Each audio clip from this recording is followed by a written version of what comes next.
Hello everyone, আসসালামু আলাইকুম। সবাই কেমন আছেন? আশা করি সবাই ভালো আছেন। আমার ছোট্ট রান্নাঘরটা আমি কী রেখেছি, এখানে একটা কিচেন ক্যাবিনেট রেখেছি, আর সাথে একটা পেঁয়াজ রসুন রাখার জন্য একটা র্যাক রেখেছি, আর এখানে একটা ডিশ র্যাক রেখেছি। এটাই আমার ছোট্ট রান্নাঘরের লুক। আমি আজকে নদীর মাছ বোনা করব, তাই আমি প্রথমে মাছগুলো ধুয়ে নিয়েছি। এগুলোকে সামুদ্রিক বেলে বলে আমাদের এলাকায়, এগুলোকে তুলার ডাঁটি মাছ বলে।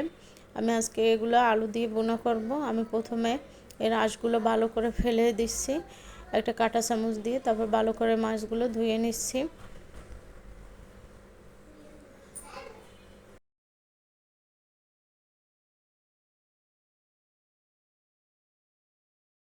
নদীর মাছগুলো একটু ভালো করে ধুয়ে নিলে গন্ধটা থাকে না। আমি একটু লবণ দিয়ে ভালো করে মাখিয়ে এটাকে ভালো করে ধুয়ে নেব।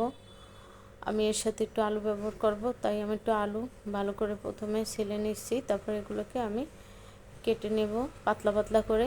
এই মাছে একটু আলু দিলে মাছটার স্বাদ আরও ভালো লাগে।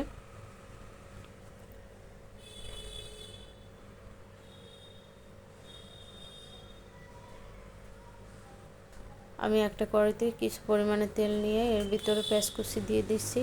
পেঁয়াজ কুচিটি ভালো করে ভেজে নিয়ে আমি একটু আদা রসুন বাটা দিয়ে দিচ্ছি।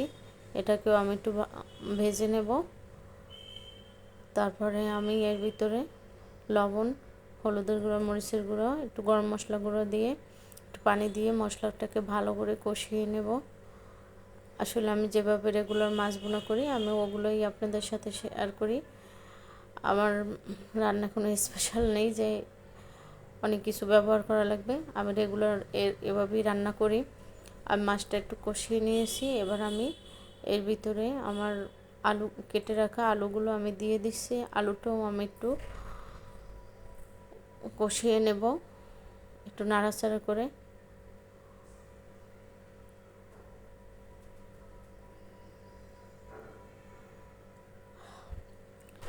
আমি একটু ঢাকনা দিয়ে ঢেকে এটাকে ভালো করে কষিয়ে নিয়েছি। এবার একটু আমি এর ভিতরে পানি দেব, আলুটা আর মাছটা যাতে ভালো করে সেদ্ধ হয়। আমি একটু আজকে মাছটায় ঝোল ঝোল রাখবো, একদম বোনা বোনা করব না। যেহেতু আলু দিয়েছি একটু ঝোল ঝোল করব, তাই একটু পানি দিয়েছি। আসলে রান্না তেমন কঠিন জিনিস না, মনোযোগ দিয়ে রান্না করলে সব কিছুই সুন্দর হয়। আমি একটু কাঁচামরিচ দিয়ে দিচ্ছি। আমার মাছের ঝোলটা প্রায় হয়ে গেছে। এটা আর একটু টানিয়ে আমি মাছটা তুলে ফেলবো।